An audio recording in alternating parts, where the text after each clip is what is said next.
kailangan kita. Kailangan mong pasukin ang mundo ni Joshua. Gusto ko malaman kung sino yung makapangyarihang taong tumutulong sa kanila. Ikaw lang ang makakagawa nun.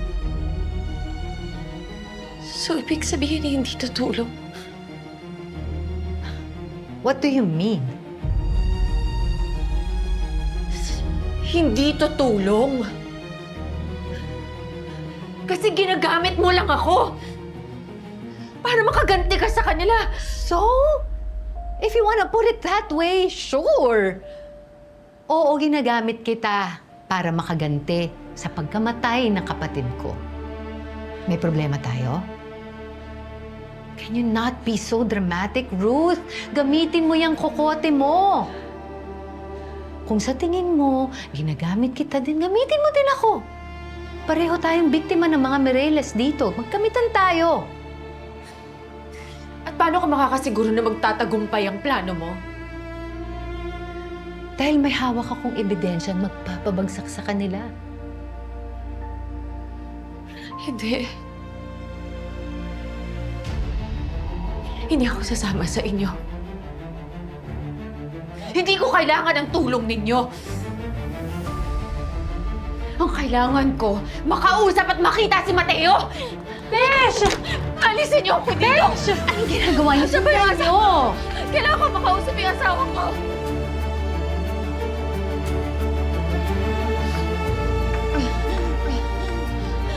Parang awa niyo na! Paalisin niyo na ako dito! Kailangan ko makausap yung asawa ko! Ma'am, sige na, bumalik na kayo sa kwarto. Awa niyo na! Besh, tama na! Bumalik na tayo sa kwarto! Hindi ako sasama sa'yo! O sa sapiran na yon! O sa kahit anong plano ninyo! Kailangan ko makausap si Mateo! Bitbitin niyo na yan.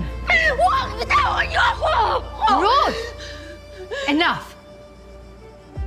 Maawa ka naman sa sarili mo.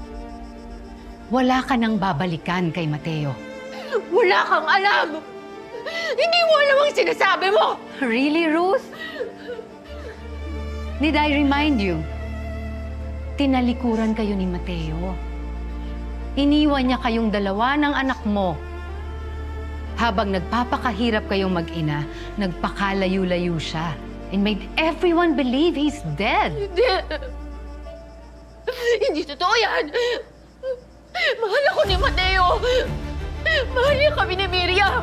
Nasaan siya nung nilibing mo ang anak mo? Nasaan siya? Nung sumugod ka sa mansyon ng mga Mireles, sino nagligtas sa'yo? Hindi si Mateo? Ikaw lang. Hinarap mo lahat yon mag-isa. Habang siya, parang duwag na nagtatago. Hindi! Hindi! Hindi ko na alam kung ano bang paniniwalaan ko! Hindi ko na alam! Ruth.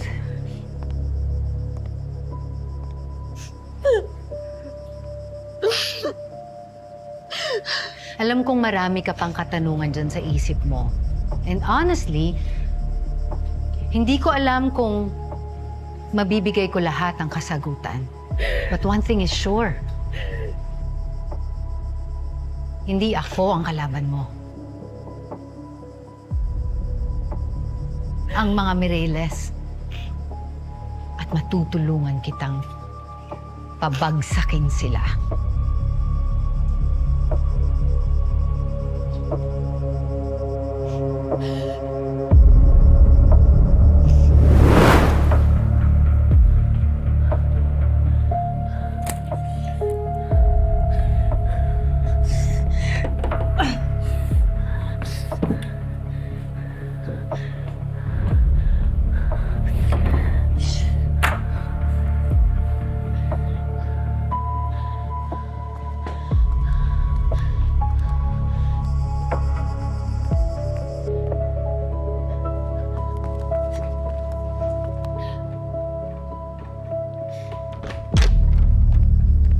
Ma'am?